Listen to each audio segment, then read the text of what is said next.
Ladies, gentlemen, thank you for joining us after lunch. I hope you had a good start of the day.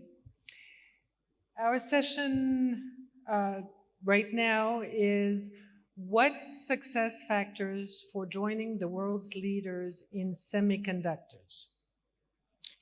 And to address this topic, we have on my very far right Pankaj Gupta, who's the co-founder and partner at AlphaGen Venture Capital in Singapore. To his left, Sanchayan Sinha, who's the co-founder and CEO of Thorium AI India. And to his left, Anshuman Tripathi, who is a former member of the National Security Advisory Board. And to my right, Mr. Veerapan, who's the co-founder and president, TESOL Semiconductor Private, and the chairman of India Electronic and Semiconductor Association in India. Let me just set a few ground rules to start, and ask my colleague to have the people outside the room stop ringing the bell. Corinne? Thanks. We at IGIC encourage you to be interactive and to be participating in the sessions. So please do not hesitate to raise your hand. We'll do our best in the time allotted to really have a discussion. I also want to encourage you to download the app so that you can network efficiently, because one of the purposes here is insights. You're going to get new ideas from this, but the other purpose is to connect and network amongst yourself, and the app is a tool to do this. So IGIC 2025 on the Apple Store and the Android Store, and you download it and you log in so that you can also network together.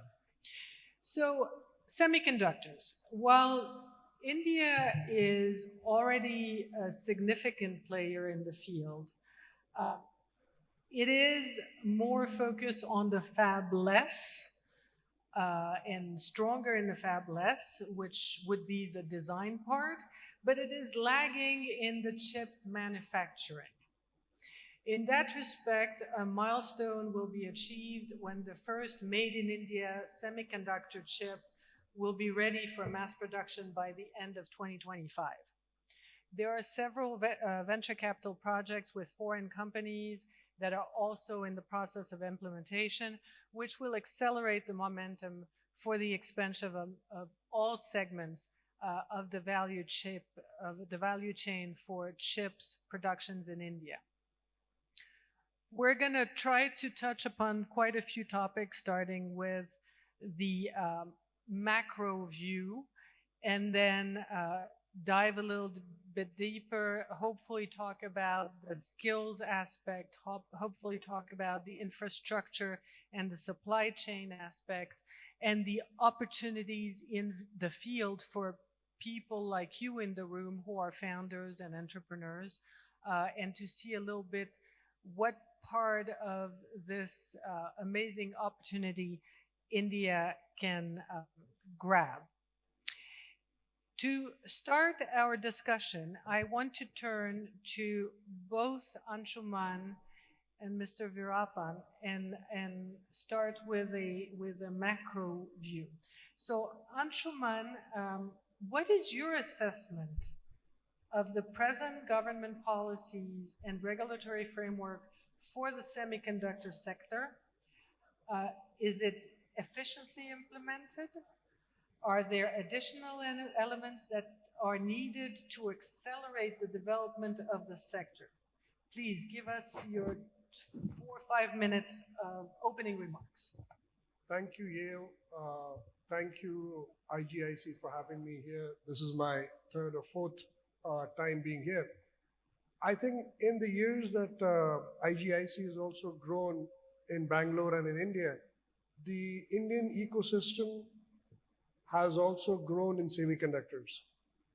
From the starting of the setting up of the Indian Semiconductor Mission, ISM, and ISA has also been part of it in a large part.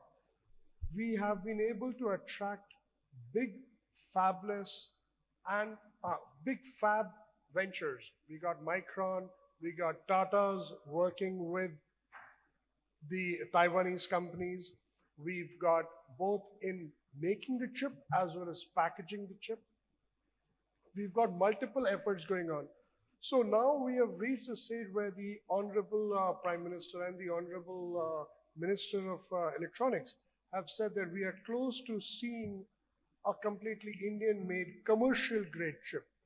And I would say commercial because even though this effort is going out in the strategic sectors and all, India had been developing its own semiconductor chips for space, where we are one of the leaders. There are very few companies in the world which can claim that their chips are sitting on Mars and on the moon and are circling the Earth. We are in that position. So over the years, I would say we have come to a maturing inflection point where going forward, we'll see the ecosystem expand a lot more. And I'll let Yale take the next question on this going forward. But I'll just say my focus right now is to expand outside the normal standard silicon and fabless part of the ecosystem, which is overrepresented in India because Indian engineers worldwide are dominating the fabless space. Now it's an opportunity for us where the incentives of the government are coming in, the policies are being put together, have aided in the last few years that we go past the fabless silicon part to other semiconductor materials and into the manufacturing and the packaging. That is where India is now come up, and the policies have really helped. Thank you. Thank you. Just to follow up on this, to make that Push. leapfrog, if you want, are there things that are what are the things that are there and what are the things that are missing if you manage to do that very shortly? Fantastic. In fact, today morning, Tata's was in the news. Now, Tata's is trying to put up this fab, the Indian main commercial grade fab, working with a Taiwanese partner, which is providing the technology. They hired talent from outside India, but standard known names in the semiconductor industry. For example, Casey Ang.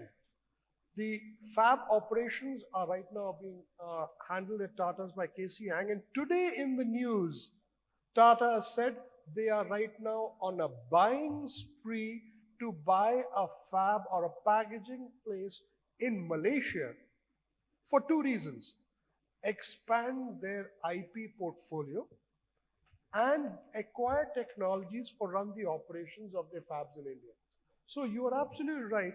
We are right now in a position where to grow fast, leapfrog forward, we need to buy intellectual property, buy running entities in other countries, and I have venture capitalists with me on the panel as well, and I'm sure there are ones in the crowd.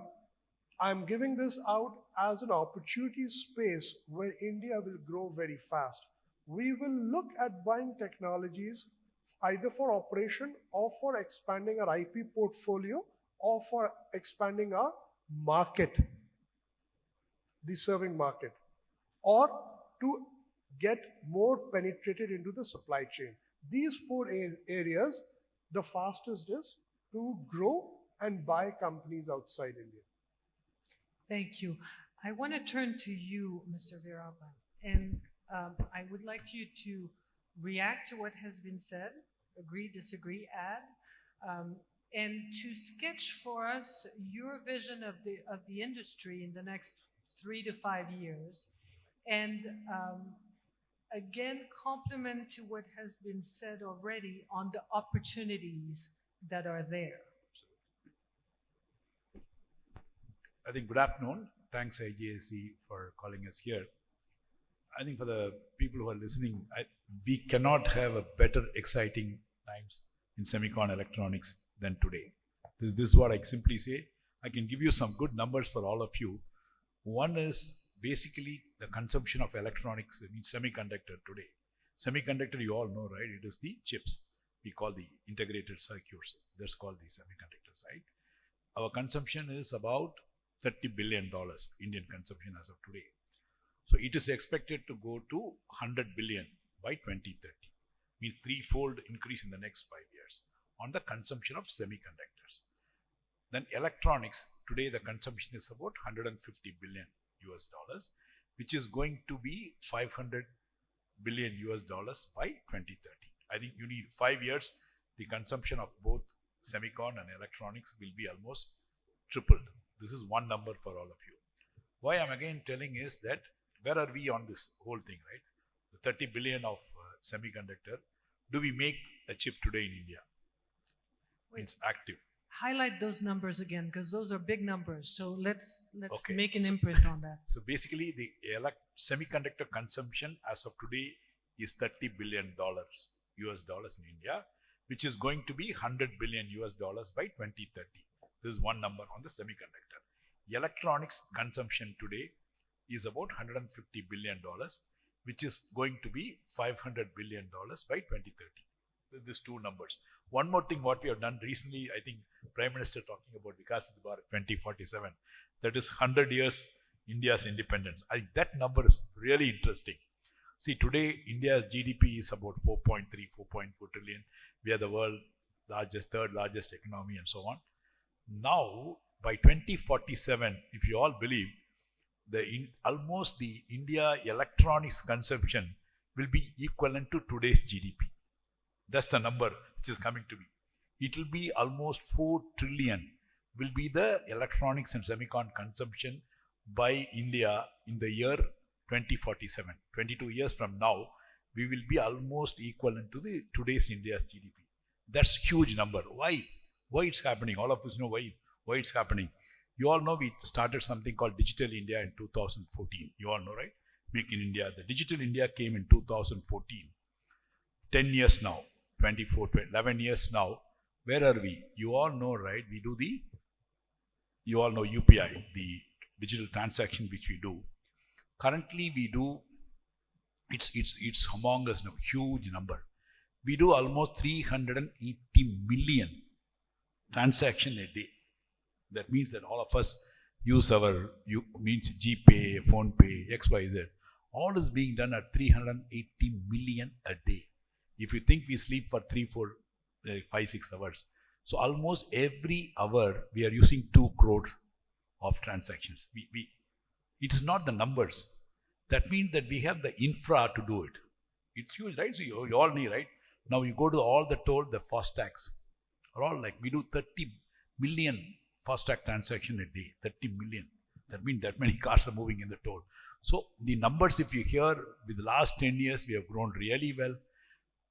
The infra, basically, that you all do either through your GSM or your laptop and everything, all are seamless, right? Have you ever seen a GPay failure? You touch this, it goes from it goes to your account, debit your account, credit the other's account, give you a message, give them a message, all happen seamlessly and no time and almost no failure. That means that we have a wonderful last mile connectivity and we have a wonderful cloud infrastructure. You name anything, telecom, all these infrastructures are, I think, the best in the world today. I think we are having this infra. So that means that it all needs, nothing can happen without electronics and semiconductor. That's where I'm coming point.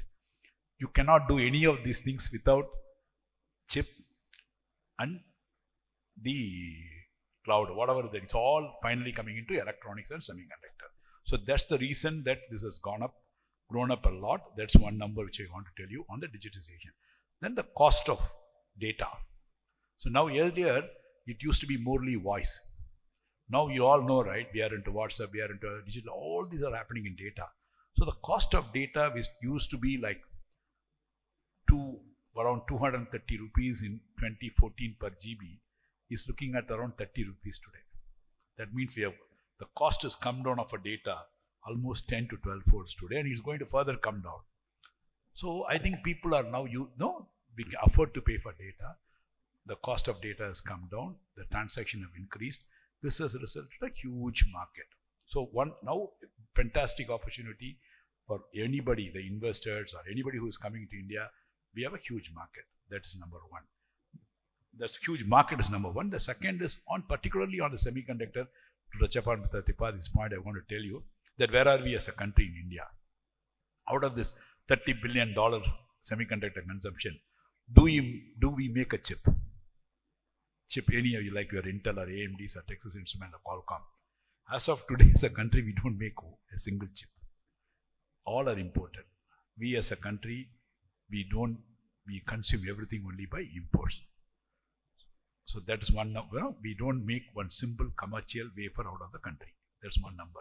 Next, post the wafer, what happens to packaging? This sir was saying, OSAT, outsource assembly and test. India doesn't have a high volume production OSAT facility today. We still do it out of India. This is number two. Then earlier is the design part, the design of the chips. I'm very happy that we have grown from last 20 years. Texas Instruments started in Bangalore about 40 years before. But the chip design services started in India 20 years, means 2000. Currently, we can proudly say we do 30% of worldwide semiconductor design, chip design, the full design out of India. That means we do 30% of the worldwide chip designs out of India, full chip. It's not like block.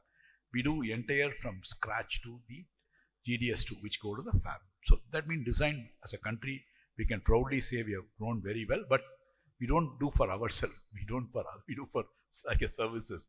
We do for all these guys have got the largest design center. All the big chip guys have got the largest design center in the country. So as a design center, we are really designed. India has done really well. We are doing well. Fab, no. OSAT, no. Right? Then next point is what I can tell you is on the electronics front. These chips will go into something called a PCB. You all know printed circuit board. Do we make a printed circuit board out of India? We consume $150 billion electronics. Do we make a PCB out of India? We can say that we do 0.04% of worldwide consumption of PCB in India. 0.04. That means almost nil. We import all our PCBs. Then coming to, these are all talking about semiconductor is passive, right? Active. Talk about the passive, your capacitors, your resistors, which goes in the board. Do we make passives out of the country? We import pretty much all the passives we import. So it means components, we are almost nil. So these are all the things, right? Even though we consume, but as of today, I did not take much time. So basically, what I can tell you is that we are importing pretty much everything in electronics. Coming to the assembly, post this, PCBs and everything, assembly, it's called electronic manufacturing services, called EMS. We are doing really well. You will see, 32% of the Apple phones are assembled in India. You need big factories of Foxconn, Tata, you name a EMS company, Flextronics, all of them are in India today. So we are a good player on electronic manufacturing services, which is called assembly. So that we are doing well. So as a country now, first time, what we are proudly say is the government is focused, as Mr. Sir said, 2022, we started something called India Semiconductor Mission, which is called ISM. With that now, first wafer, the first commercial wafer out of India, we can proudly say a dream come true for all of us by 2027. The first commercial wafer will out of Tata Dholera factory. That's number one. Then the first, I told you, production, assembly, OSAT. The first large volume packaged chip will come out of Micron's Sanand factory by this November. That means these are all done. And the government, as Sir has not, so he's very humble to not to let know about the government's incentives, what they're given. I think these incentives are unheard of. I think no country in the world has given. The federal government is giving 50% cash subsidy on capital for all fab investments, all the semicon investments, then the states are topping up with another 25%. That means all your capital, 75% is free cash. No country in the world has given this much of incentive. I think we should very much thank our government for putting. So as a country today, this to summarize, exciting times, a lot of opportunities, and the government is fully supportive of the semicon and electronics, both sectors.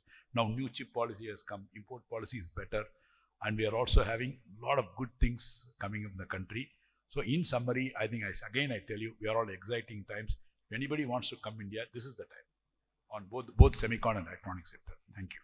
Thank you. You've given us a great picture and a lot of figures that really are striking. Pankaj, I was seeing you smile. Is it the VC that is smiling at the opportunities there? I want you to react to what you have heard. I'd like you to talk about the risk factors. I also would like you to talk about the ecosystem and what are the ingredients, what are the things that you're looking for? Go ahead. I like the euphoria, very strong euphoria that we have today in terms of semiconductor manufacturing ecosystem. I think the central government is doing quite a lot. They are starting quite a few initiatives that are extremely important to make this semiconductor manufacturing ecosystem stronger. However, if I think about it, are we doing good? Are we improving? Yes. Are we doing enough? I don't think so. And I'll give a couple of figures, couple of statistics to drive point home. But if you look at China, for example, in 2024, semiconductor startups in China received approximately $10 billion in funding. In India, that number was $28 million. I mean, you can't even compare $28 million and $10 billion. If you compare what the government is doing in Singapore versus what we are doing in India, Singaporean government allocated approximately $10 billion between 2021 and 2025 to grow the semiconductor ecosystem in Singapore. They recently announced another $2.2 billion for the research and development and innovation in the semiconductor ecosystem. That's for 5 million people, 5 to 6 million people. Here we have 1.4 billion people, and we are also allocating, let's say, $10 billion for the semiconductor ecosystem. Is that enough for 1.4 billion people? I don't think so. You look at IMAX Infineon or SG Innovate or A-Star in Singapore or Hong Kong Science Technology Park in Hong Kong. They all are providing hell lot of support to the semiconductor, biotech, medtech, space tech startups through different initiatives. My question is, how many research organizations do we have in India who are providing this kind of support to space tech, biotech, quantum computing, or semiconductor startups in India? We have just a few names, ISRO, IISc, IIT Madras, IIT Bombay, DRDO, and that's it. For 1.4 billion people, we probably need hundreds of such organizations. Do we have them? No, not yet. But we need to work in that direction. So you are asking about the shortcomings. I think when it comes to ecosystem, building the ecosystem, we are lagging behind by leaps and bounds. We have to do a lot of work in that direction. Now, recently, there have been a couple of MOUs that were signed between Indian government and Singaporean government to make Indian manufacturing ecosystem stronger. So Mr. Modi had meeting with Mr. Lawrence Wong and Mr. Shan Mugraman. I think those are great initiatives, but can we have similar kind of partnerships with Austrian government, with French government, with German governments, and so on and so forth, or with Taiwan? Can we have those aggressive initiatives with other countries as well? I think that could be done. Another concern or another complaint that I have with the students is, you look at material science, chemical engineering students from IITs. So far, they have been running after all the IT jobs. Why are we doing that? I mean, and now the trend is AI. But are they really trying to get into material science companies and the semiconductor companies?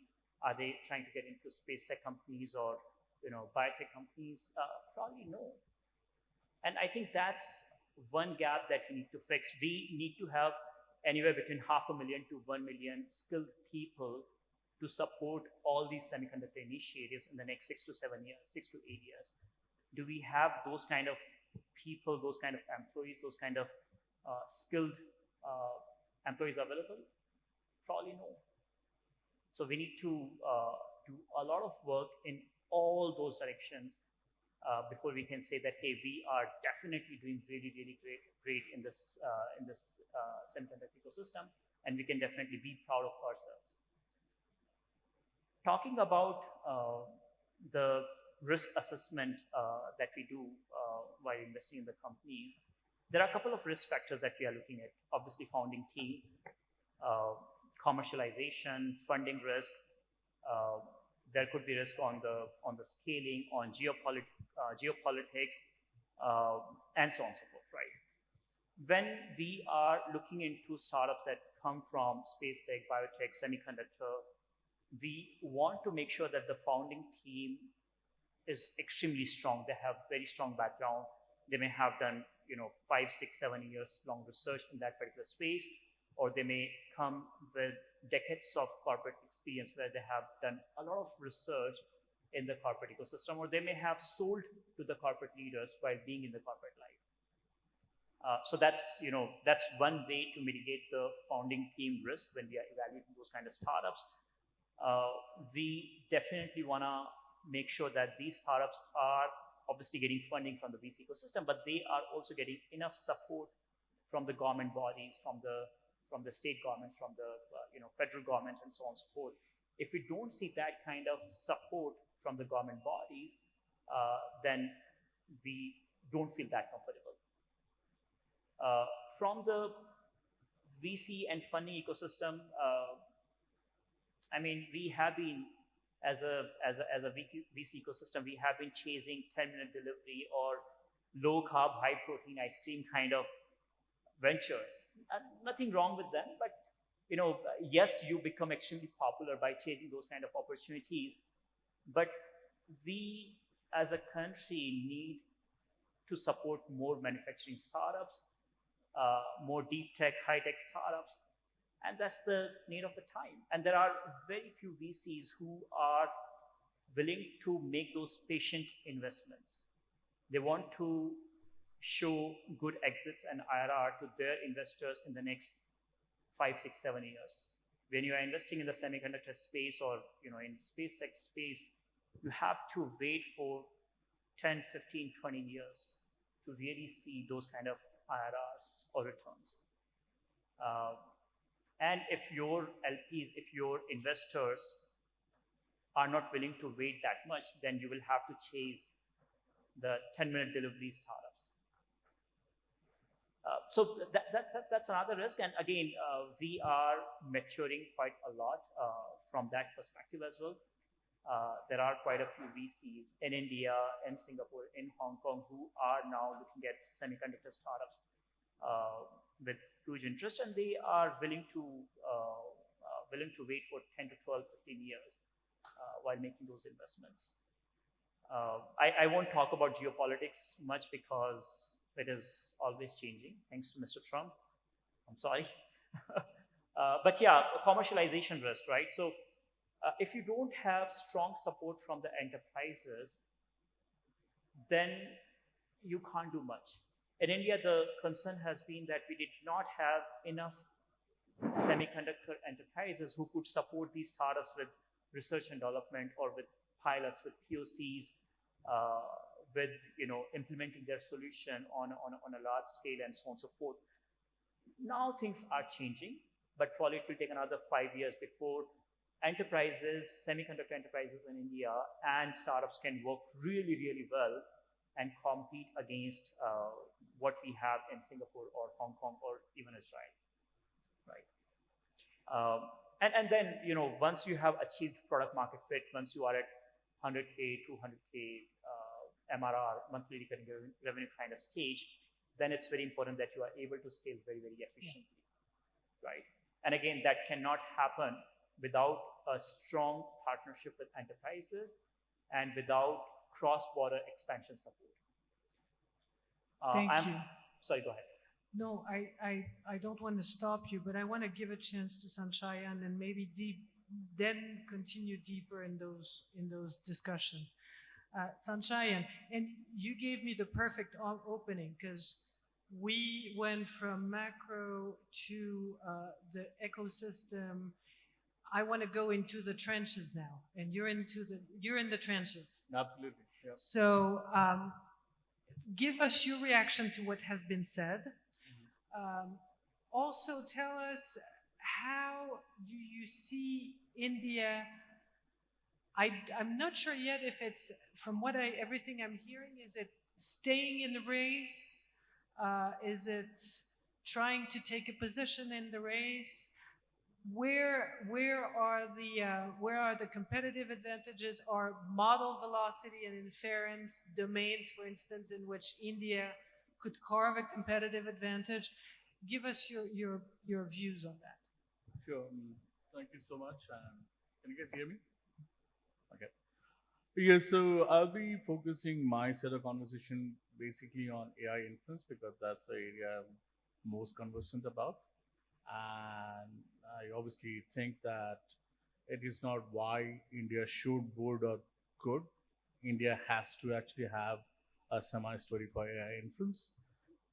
Simply because of, I actually visited, there's an institute in Beijing called NUDT, National University of Defense Technologies. And one of the things the director said over there that, hey, you know what, I have 300 PhDs working on Linux. The only one thing I don't have is x86, which is basically the ISA that makes your AMD and Intel. China could never make a processor, literally, until now, because of RISC-V they possibly have. But even for ARM, they had to block the deal because they said, hey, if I don't have ARM, I don't have an ISA.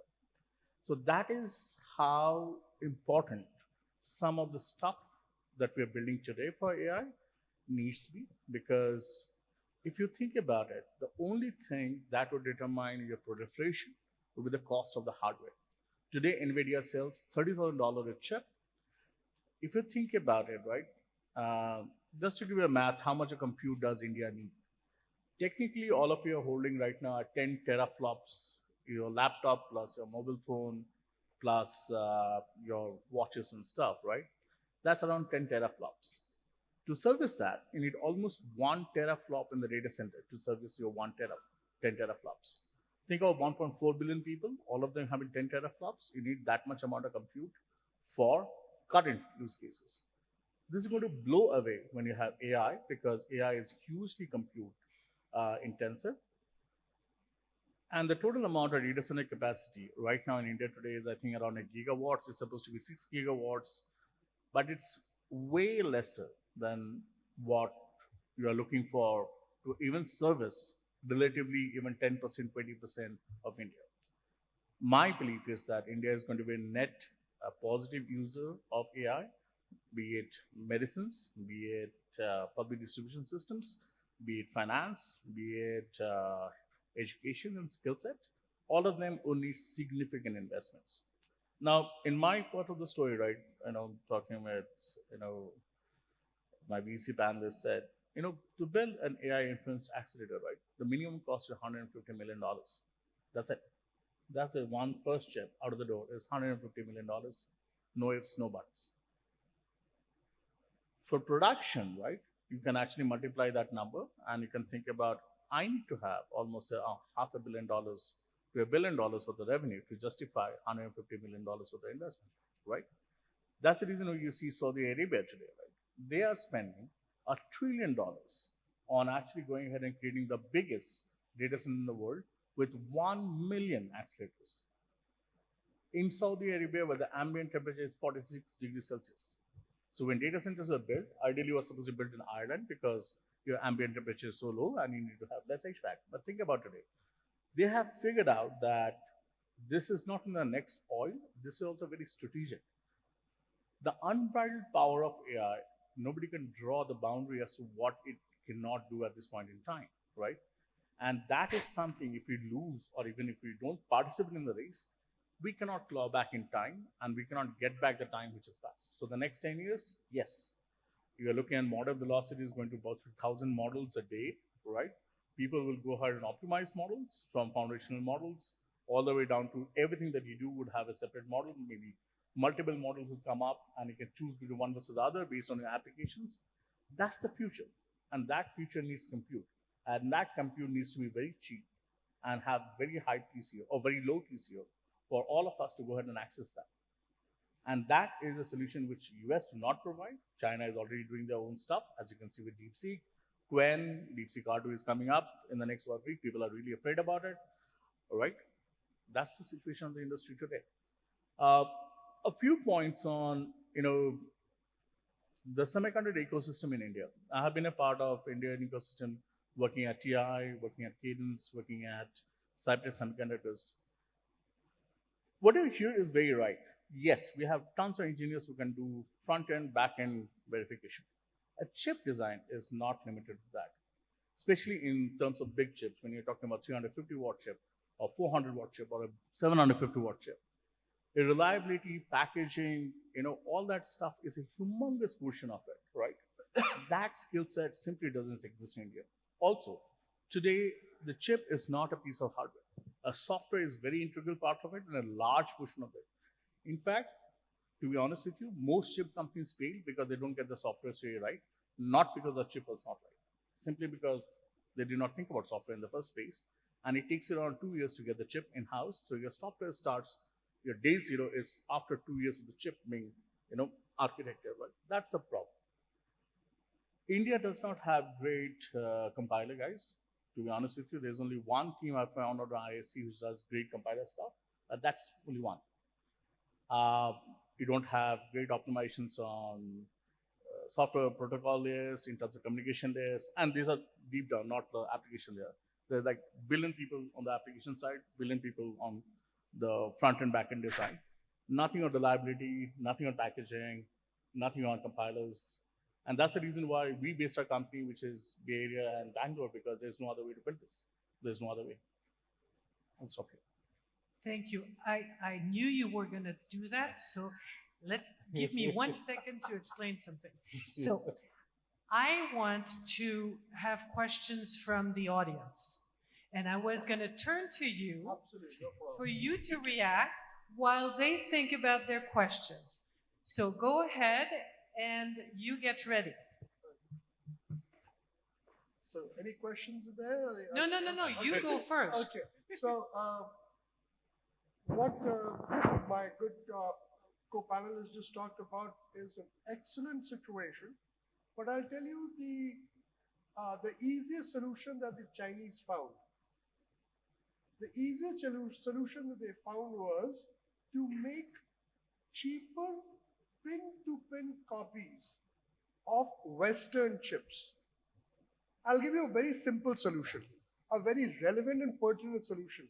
Right now, there's a big market for drones. There are a lot of drones running around in India and abroad. And most of those drones run on a flight controller. You need a flight controller. And most of them, and if any of you are drone enthusiasts, would know that they are running on an open source flight controller called Pixhawk. If you open Pixhawk, there's a very standard French chip from my previous employer, ST Micro, called STM32. I'll give you the name of the exact the exact model number, STM32 F103CBT6. There are 10 companies in China which make a pin-to-pin drop-in compatible chip at less than the price of the French chip. So all you have to do is, you don't even have to worry about the software stack as my colleague just spoke about. You don't have to study about how to optimize the packaging. You just make the exact same chip and lo and behold, it's all legitimate. It's all legit. If I am making a chip from scratch, but I keep the same form factor, it sits on the same PCB as my colleague Veerapan was talking about, on the same board. All I have to do is take out the Western chip and put the Chinese chip.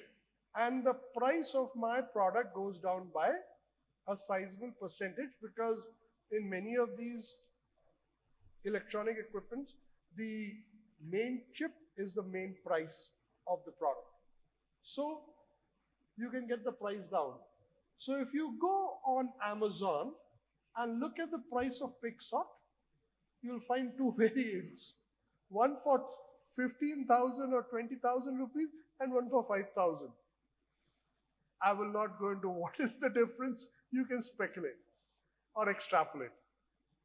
Now, when we look at doing a chip in India, as we have now come to the consensus that India is strong on fabless and do chips, I have a lot of people who come up to me, and I'm sure to Veerapan also, and say, sir, why should we do this chip? The Chinese are selling it for a price which is half the price of what I can make in India. So then I say to them, do what the Chinese did. You make a copy of a Western chip. Then say, sir, but if I make a copy of the Western chip, the Chinese have already made it. I said, if you go into specific sectors like strategic sectors, defense sectors, cyber security, we have put a policy out there, no Chinese chips. Even for drones, we say no Chinese drones. So we have given you on a platter an opportunity space to look at the solutions which are on the West and make a solution which is competitive and sell, and given you a market right in there. So just to add to what he said, we've given you a sectorial space. You have a skill set in fabless. Go to town with it. Thank you. Thank you. Do we have questions? So I'm going to ask you to introduce yourself and make your questions short and crisp. Hi, my name is Vinay Dora. I'm from Mixer.world. I have a quick question. What's that one piece missing in India that one needs to solve first? If you have to pick one, whether talent, tech, capital, or the mindset change. If you had to pick one that we really need to focus on, what would that be?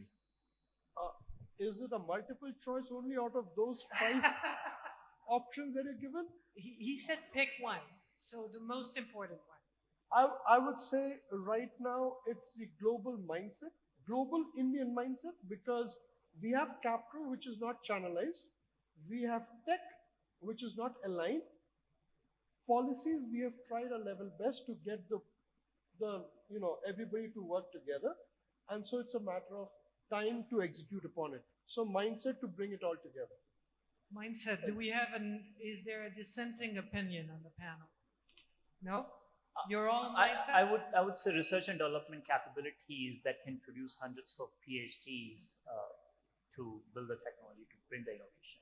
In fact, yeah. So the mindset is definitely one, but I think there is a lack of talent. There is a severe lack of great PhDs, to be honest. Most I'm PhDs. sorry, I don't know if they caught it, but I didn't. Huh? What is your element? Talent. Talent. Is, yeah.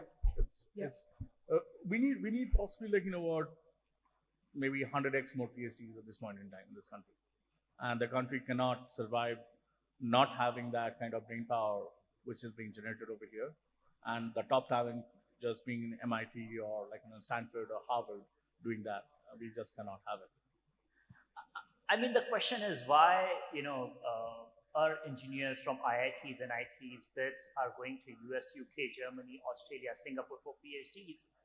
Why can't they do their PhDs in India and be part of the innovation ecosystem in India? That's the bigger question. So it kind of sounds like the issue, I'm coming to you, it kind of sounds like the issue is making the sector sexier and making India as a key piece in that sector also sexier. So it's a two, am I getting that right? One, I would like to add one. Yep. more. So basically, that the mind share, whatever mindset one is we as a country has done good things on services sector. So basically, we do service for other companies. We do from service nation, we have to move into a product nation, which is very, very critical, right? Where is India Apple? Where is India Samsung? Where is India LG? You can keep on saying that we have to move into a mindset now to a product nation. As Tripadi said, it's clearly, where is India chip? He's talking about all this, no? Your ST Micro or Qualcomm. All the chips are imported. Where is an India chip? There's no India chip. So we need to, as a country, that's why the Make in India XYZ is coming up. We need to be very, very clear. If India has to be a big player in this area, we have to become a product nation. We should not continue as a service nation for anymore. But service is good, giving a lot of money and business people. But we have to look at India products. Anshuman, you agree? You want to add to So that? I'll add to both the points that he made and he made. I'll give 2 points, and I hope the social media is more forgiving to me for saying the things I'm going to say, and I hope I don't regret them. India made products in the academic sector. We've got Shakti processor made out of IIT Coming up, Madras. IIT We've got one from IIT Bombay also. We got one from CDAC. But all of those processors are very good, but they have made more name for themselves in IEEE research papers than selling Commercial. in the market.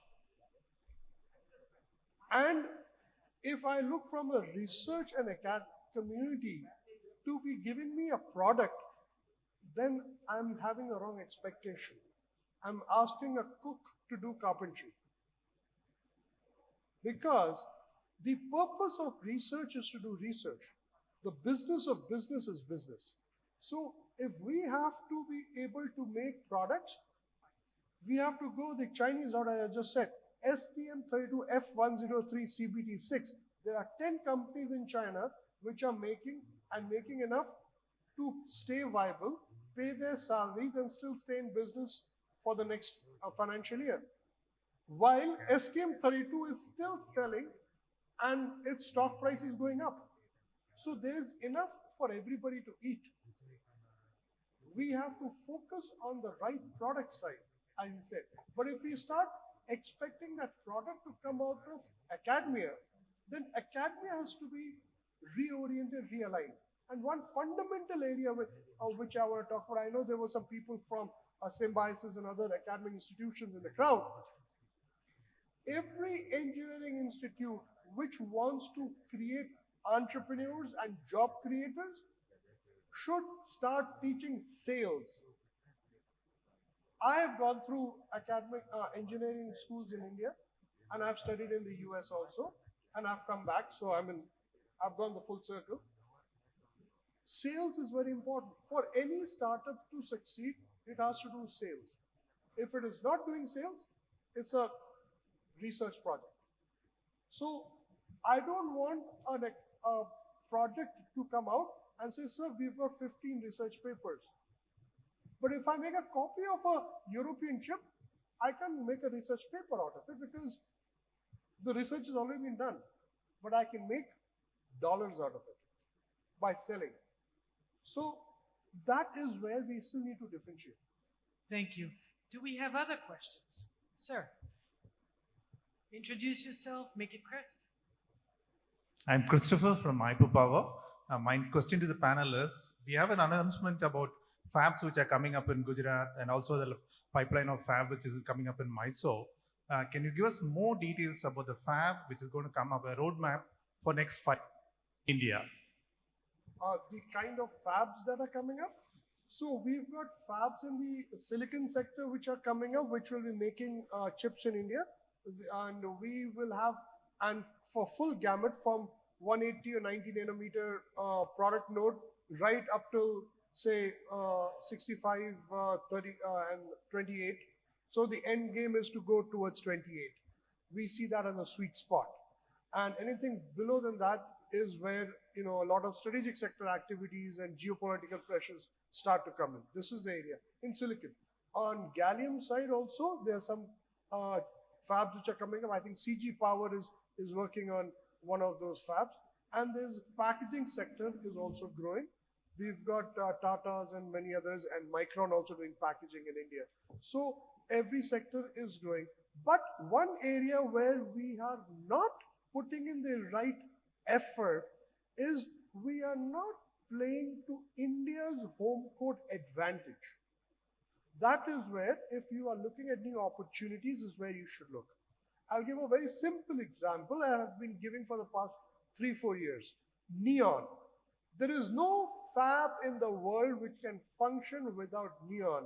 Neon is the gas which is inside the laser which is used to do lithography, which makes the actual chip, which cuts on the design onto wafer. Neon is a byproduct in steel production. India is the second largest steel producer in the world after China, which implies by default we are the second largest neon producer. How much of our neon is going into the semiconductor ecosystem? Zilch. Neon world over, these lion's share was coming from Ukraine, from Mariupol. Russia reduced that to a ruble. The day that got reduced to a ruble, the price went up 9 times in the international market. But the Indian ecosystem of the steel producers and everybody is yet to cash in on that supply chain. So when I say yet to cash in, what are the 2-3 pieces which are missing? Is you have raw neon, you need to make it into purified semiconductor grade neon, and second is to get it certified that this semiconductor grade is usable in your fab. So 2 steps. Similarly, the defense sector in the world does run a lot more on gallium. Gallium arsenide is used in radars. Both the F-35 and the new F-47 will be using gallium arsenide based radars. Indian Tejas LCA uses gallium arsenide radars. The Sukhois of the Russians use the same technology, different bottle. Same wine, different bottles. They are using. So that gallium arsenide, the gallium, 60% was coming out of China. When the United States said, we will not give high tech to China, China said, we will not give you the materials, which implies gallium. Now, gallium is a byproduct of aluminium making, and we make gallium by the tons. Till now, because we didn't have a restriction with China, our gallium was not price viable. But now, lo and behold, thank you very much, we've got price viability in gallium. So we need to do the same thing. We got the gallium, let's purify, let it be the grade, and get the rest of the ecosystem stitch into our supply chain. Get us to stitch into the international supply chains, which is a low-hanging position that we can capitalize on from a venture capital community. You have to invest. So those are some of the areas where I think we have the opportunity and the extended opportunity space. Does that answer the question? I have time for one last question, and I'm going to give Claude the mic for it. Yes, first of all, thanks to our speakers to be with us with their very insightful comments and learning. We are learning a lot. Anshuman,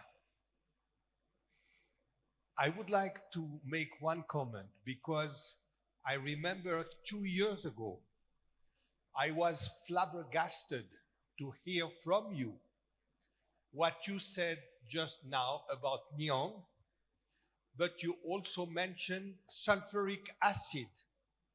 And you mentioned that India was the #1 producer of sulfuric acid, and sulfuric acid and its derivatives was very crucial for semiconductor manufacturing. And then, as an observer, I have one question. I heard you mentioning that 2 years ago. And of course, as you said, you have been alerting on that, I guess, through your previous very high responsibility with the National Security Council and so on and so forth. Why on earth, between 2 years ago and now, these assets have not started to be leveraged? This is, as a foreign observer, in such a critical technology and with such emphasis from the government on the need for India to become a key player in the semiconductor industry, why are these assets not being leveraged? I would have thought that you would have told us now that these kind of assets are now at long last being leveraged. Listening to you, it seems that it is not the case. So I am really surprised. Merci beaucoup, Claude. That was a very nice question. With that question, you've given me my Foreign Minister Jaishankar moment. I would love to answer that question because the answer to that question is a good European company called Linde. So Linde is the company which originally made the process through which air is liquefied and neon is made. So in many of the places in India where we are using the technology is owned by a European company. So for that European company is supplying that neon from somewhere else. For them, it is more business viable to keep the market price up than to let it come down and let India come into the picture. If the price went up 9 times, it surely had an effect on the share price and the stock price and the market cap of the company. And I came to know a lot about India from Linde's own brochure. The brochure of Linde shows that their biggest air separation unit, which would be the biggest neon producing unit, is guess where? In Jamnagar, Gujarat, running for a Reliance factory. And I came to know this from the brochure and photograph I took from their website. So Linde, I don't know the details of how it is working, but the technologies are limited in the hands of a few. So it is that we might have the opportunity space, but how are they leveraged is a geopolitical ballgame. Anshu sir, I must say, we should be careful. Claude has dangerously sharp memory. Claude has dangerously sharp memory. We have to be careful. So that's why I said, thank you for giving me that exact moment, because I have been talking about it and he's right. I have multiple articles out in the web on neon. We should be in a position today to be the neon capital of the world. If we stop supplying neon to a specific country, that country's semiconductor system should come down to a halt.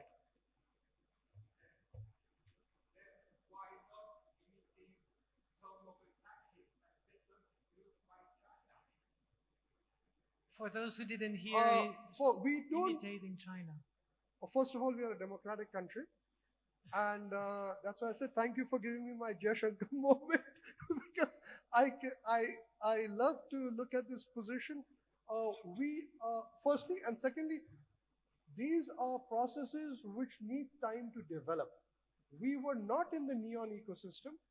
Even once we have to make changes in our systems to actually be able to extract the neon, it takes time, because the steel blast furnaces are running on a 24-hour, 7 days a week basis. So there are specific time slots only when you can shut them down and make the changes to tap out the neon. And right now, we are just throwing it back into the atmosphere. Another area, which is a side on this, and that many of you might love to know, plastic is a scourge everywhere. Plastic waste. The only place in the world where plastic is destroyed into carbon dioxide and water is a blast furnace which makes steel. Instead of using coking coke, we can put in plastic, waste plastic, because it has a higher calorific value than coal, and we can use it to purify and make steel, and in the process, complete plastic is destroyed, and only carbon dioxide and water comes. Only process in the world. We in India are sitting at the sweetest spot. Why? Because we have enough waste plastic, and we also have enough plastic consuming blast furnaces because of our production of steel. This, I can tell you, is an activity which is now in process. And we have a lot of activities going on to be able to utilize plastic. Pilot projects have been done in different places, and I'm sure we'll use a lot more. Countries in Europe and Japan have their Senate mandated requirements of how much plastic waste, instead of coking coal, is sent into blast furnaces. We are now working in the process to create a similar ecosystem. So we are working, we are copying, we are being inspired. Just like when I go through a duty-free shop, I find Chanel, and then I find inspired by Chanel. We hope that we'll be inspired by China, but we shall use democratic processes to reach the place where we want to. But good question, Claude. Thanks. Thank you. Those were very good concluding remarks, because we're getting to the end, but I give our three colleagues a chance to say one thing that they were hoping to say but haven't had a chance to. So we start with you, Pankaj. So just want to share a funny incident. I used to work in the US with a semiconductor company called Vico Instruments, where we had 80% market share in MOCVD capital equipment. These are the equipment that you need for any kind of chip manufacturing. We had one big customer in China who was purchasing approximately $50 million every year from us. And they realized that, hey, we are spending too much money with this US company. Let us try to copy. They copied really well. They copied what Intel and Applied Materials could not do after spending a lot of money and years. And then they sued us in a very small province of China for copying them. And then we could not sell in China, and our market share went down from 80% to 15% in 3 years. That's what Chinese companies can do. They are brilliant. But yeah, rest of the world has to be a bit careful. Thank you. Sanchayan? My thing is, given that we are starting so, late in the cycle on semi, I think we need to have government policies with China implemented. For example, CDMA versus TD CDMA, Cisco. By the way, Huawei was a Cisco vendor, literally. It was a supplier or a reseller for Cisco, and then they overtook Cisco. So I think we need to, even though we are democratic and stuff, I think we need to have some policies by which we get saved. India needs to grow as a market, as in like not only we can export, but I think India as a market for semi, right? Especially for the sector that I belong, AI inference. has to be created. And I think if the policies which actually goes and helps us, that would be fantastic. No, my only point is still now the investment has come in services sector, which is low capital, high margin, short-term return. I think when look at manufacturing, it's high capital, low margin, long-term return. Now I request, for now you have to also give back to the society and country. People also have to look, please start investing in manufacturing sector, which will give more jobs, which will give a country more, like product nation and so on. So I request all these investors also now, yes, you have all made money in the service sector. Now please look at investing in the high capital, low margin and long-term return sector too. This is my humble submission. Thank you. Thank you. So the opportunity is huge, as you pointed out at the beginning. There are still issues. There is a need for a mindset change. Embrace the inspire.